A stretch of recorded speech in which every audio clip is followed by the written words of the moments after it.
छूट गे संग के साथी तनी अकेला हो गेगा, छूट गे संग के साथी तनी अकेला हो गेगा।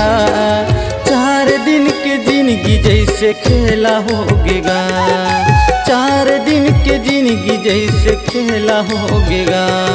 छूट गे संग के साथी तनी अकेला हो गेगा, छूट गे संग के साथी तनी अकेला हो गेगा। 4 दिन के जिंदगी जैसे खेला हो गेगा, 4 दिन के जिंदगी जैसे खेला हो गेगा।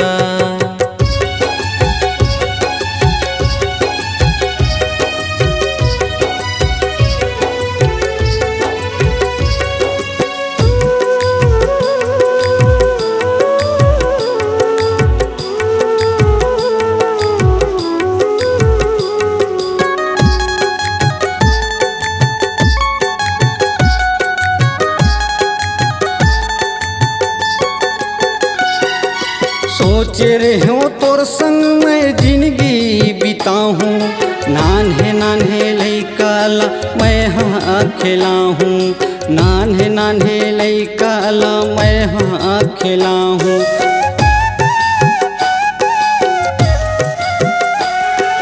सरगले सुंदर मैं घर ला बनाऊं, वही घर के खातिर मर मिट जाऊं, वही घर के खातिर मर मिट जाऊं।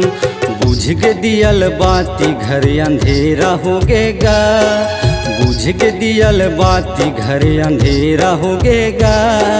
4 दिन के जिंदगी जैसे खेला हो गेगा, 4 दिन के जिंदगी जैसे खेला हो गेगा।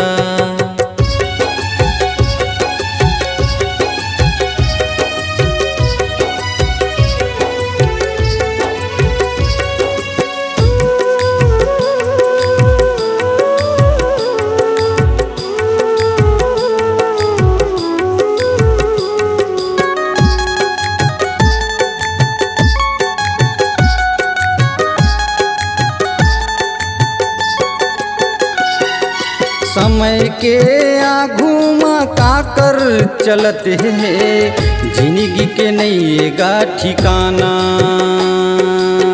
जिंदगी के नईगा ठिकाना।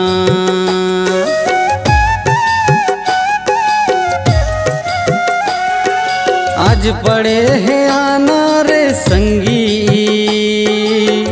काल पढ़ी फेर जाना,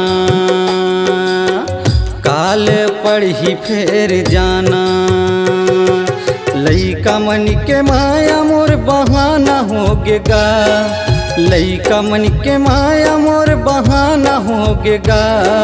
4 दिन की जिंदगी जैसे खेला हो गेगा, 4 दिन के जिंदगी जैसे खेला हो गेगा। छूट गे संग के साथी तनी अकेला हो गेगा, छूट गे संग के साथी तनी अकेला हो गेगा। 4 दिन के जिंदगी जैसे खेला हो गेगा, 4 दिन के जिंदगी जैसे खेला हो गेगा। 4 दिन के जिंदगी जैसे खेला हो गेगा, 4 दिन के जिंदगी जैसे खेला हो गेगा। 4 दिन के जिंदगी जैसे खेला हो गेगा। इस गाने को देखने सुनने के लिए आपको दीप म्यूजिक चैनल की ओर से बहुत बहुत धन्यवाद।